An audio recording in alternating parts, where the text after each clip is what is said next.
شروع میں آپ کو سنانا چاہتا ہوں کہ 14 روپے کی سبسڈی دی گئی ہے فی یونٹ 2 مہینے کے لیے پنجاب میں اور پھر اسلام آباد میں بھی.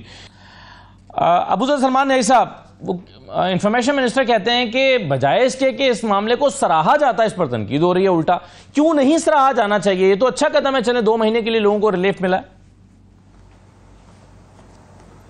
دیکھیں بات یہ ہوتی ہے کہ جو آپ ڈیسیجن میکنگ کرتے ہیں whether it is intelligent, long term, everlasting یا نہیں ہے.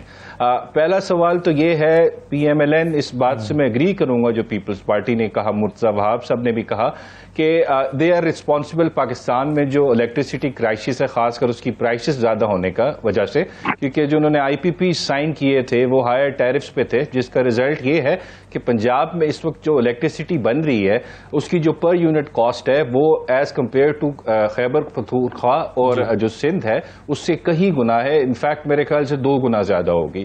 تو دس از دا ریزن ان کی جو بیسیکلی جو تھنکنگ ہے جو پی ایم ایل این کی ہے وہ ہمیشہ سے یہی ہوتی ہے کہ کوئی روڈ بنا دو، کوئی ایسی چیز دکھاؤ جو عوام کو نظر آئے کہ ہم بڑا ریلیف دے رہے ہیں، لیکن long term it's not a wise economic decision جس کو آپ کہتے ہیں کہ سوچ سمجھ کے. آپ کہہ رہے ہیں کہ یہ ایک ایسی پالیسی نہیں ہے جس کا لانگ ٹرم فائدہ ہو سکے. یہ مگر آپ کا جو موقف ہے وہ تو حسن مرزا صاحب یہ ہے نا کہ جس نے بھی پاک فوج کے ایک پروفیشنل ادارے کو نقصان پہنچانے کی اپنے ذاتی ایکٹ کی وجہ سے کوشش کی اس کا حساب ہونا چاہیے، لیکن عمران خان کا نقطہ نظر اس سے مختلف ہے. اور میں ابوذر سلمان نئی صاحب کے پاس جاؤں گا. نئی صاحب، یہ عمران خان کو کیوں لگتا ہے کہ جنرل فیض ان کے خلاف، اور وہ سمجھتے ہیں کہ میرے خلاف جتنے کیسز تھے اس میں سے چونکہ کچھ نہیں نکلا، حالانکہ ابھی 190 ملین پاؤنڈ والا چل رہا ہے، اور آپ نے دیکھا تھا پچھلے دنوں چیف جسٹس نے اس پر ریمارکس دیے تھے. انہوں نے بتایا تھا کہ کس طرح سے ایک باہر سے آنے والی رقم کو آپ نے جس شخص کو جرمانہ ہونا تھا اسی کو آپ نے واپس کر دی. تو 190 ملین پاؤنڈ تو ابھی باقی ہے، ابھی آج اس میں روکا بھی ہے اسلام آباد ہائی کورٹ کی طرف سے کہ حتمی فیصلہ نہ سنا جائے. لیکن وہ یہ سمجھتے ہیں عمران خان کے ان کے چونکہ تمام کیسز اس میں سے کچھ نکلا نہیں ہے، اس لیے اب یہ نیا کچھ ہو رہا ہے. کیا ہو رہا ہے؟ دیکھیں سمجھتے نہیں ہیں، دس از اے فیکٹ. ابھی تک جتنے کیسز بھی ریاست نے اپنی پوری مشینری استعمال کر کے جو کرمنل جسٹس سسٹم ہے، پروسیجرل سیف گارڈز ہے، ان کو بائی پاس کر کے کانسٹیٹیوشنل سیف گارڈز کو وائلیٹ کر کے پوری کوشش کی کنوکشن سیکیور کریں، لیکن جو ریاست ہے اس میں ناکامی ہوئی ہے. جب اس کی جوڈیشل سکروٹنی ہوئی تو وہ ساری چیزیں سیٹ اسائڈ ہوئیں.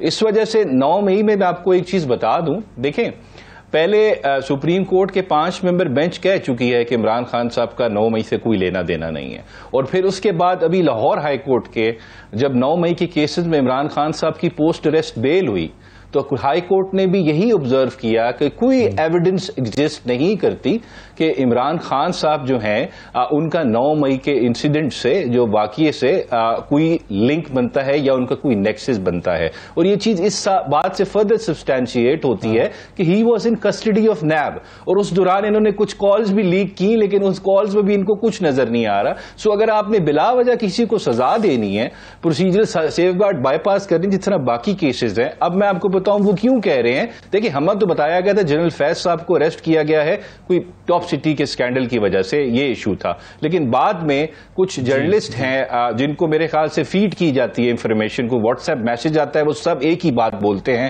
کہ جی general Faiz is link to 9 میں، اس سے عمران خان صاحب ملٹری کورٹ میں جائیں گے، یہ جائیں گے وہ جائیں گے. جب اس طرح آپ جرنلسٹ کو فیڈ کریں گے، ظاہری بات ایک بیانیہ بنانے کی کوشش کر رہے ہیں تو اس کا جواب تو آئے گا، اس کا ریبٹل تو آئے گا. تو اس وجہ سے میرے خیال سے ایک اور کیس بنانے کی کوشش نہیں. مگر آپ کو کیا لگتا ہے کہ لیکن اس میں جنرل فیض کے ساتھ عمران خان کے ایک زمانے میں بہت اچھے تعلقات رہے ہیں نا سر، بہت اچھے ان کے تعلقات رہے ہیں بہت سارے معاملات میں، لیکن کیا اس بات کا امکان ہے کہ جنرل فیض عمران خان کے خلاف آپ گواہ بن جائیں گے؟ دیکھیں میں آپ کو ایک چیز بتا دوں، جہاں تک میرا پچھلے 2 سال سے میں نے زمان پارک میں بھی کافی ٹائم گزارا، اڈیالہ جیل بھی گیا، اٹک جیل بھی گیا، میرے بڑی انٹریکشن عمران خان صاحب سے. میں نے نہ وہاں پہ کبھی جنرل فیض صاحب کا نام سنا جہاں میں نے ان سے کوئی انٹریکشن ہوتے ہوئی دیکھی، نہ ان سے کسی نے دیکھا کہ وہ مشورہ دے رہے ہیں، کیونکہ مشورے کی ضرورت نہیں. عمران خان صاحب ایک اسٹیٹسمین ہے، بڑے لیڈر ہیں، ان کو پتہ انہوں نے کیا کرنا ہے کیا نہیں کرنا.